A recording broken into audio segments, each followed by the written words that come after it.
L'enfant dans la glace. Camille venait d'emménager dans une maison isolée, héritée d'un oncle qu'elle connaissait à peine. L'hiver arrivait vite, et les vitres givrées donnaient à la demeure une allure sinistre. Un matin, alors qu'elle nettoyait la buée du miroir de la salle de bain, elle vit un petit garçon debout derrière elle. Elle se retourna brusquement. Personne. Les jours suivants, il apparaissait toujours dans les surfaces réfléchissantes. Les fenêtres, les écrans éteints, même l'eau calme de la baignoire. Il ne bougeait jamais, il la regardait simplement. Un jour, elle osa lui demander « Que veux-tu » Le soir même, un message apparut dans la buée du miroir. « C'est toi qui es dans ma maison. » Camille recula lentement, le cœur battant. Elle essuya le miroir d'un geste brusque, mais les mots restaient gravés dans la buée, comme s'ils avaient été écrits de l'intérieur. Elle quitta la salle de bain en tremblant, décidée à passer la nuit ailleurs. Mais la porte d'entrée refusait de s'ouvrir, bloquée, comme scellée de l'intérieur. Toutes les fenêtres étaient clouées. Elle était prisonnière. Cette nuit-là, elle barricada sa chambre. Pourtant, à 3 heures du matin, elle fut réveillée par un bruit de gouttes. Un ploc-ploc régulier. Elle alluma la lampe de chevet. La lumière vacilla. Sur le mur, juste en face du lit, une flaque grandissait lentement sous le miroir accroché là.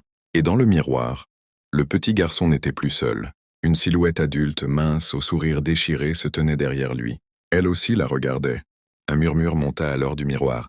« Tu es à nous maintenant. » Camille hurla, lança une chaise contre le miroir. Il ne se brisa pas.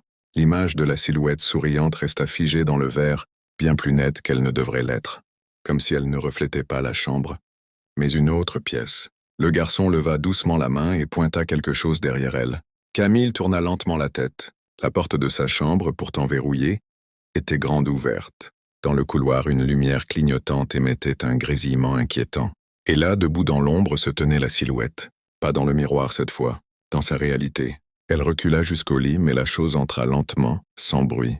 Son visage semblait tendu, comme une peau mal cousue. Ses yeux étaient noirs. « Tu as brisé l'équilibre », souffla-t-elle. « Qu'est-ce que vous êtes » cria Camille. « Nous étions enfermés. Et tu nous as regardés trop longtemps. Maintenant, nous sommes ici. Et toi, tu viens avec nous » Le miroir se mit à vrombir. Un vent glacé souffla dans la pièce, aspirant tout vers le verre. Camille sentit ses pieds quitter le sol, son corps tiré vers ce monde de reflets, de givre et de silence. Ses ongles griffèrent le plancher, mais il était trop tard. Le miroir l'engloutit. Depuis, la maison est vide, sauf quand la buée revient sur les vitres. Alors, on peut voir Camille. Elle regarde, elle attend, et parfois, elle sourit.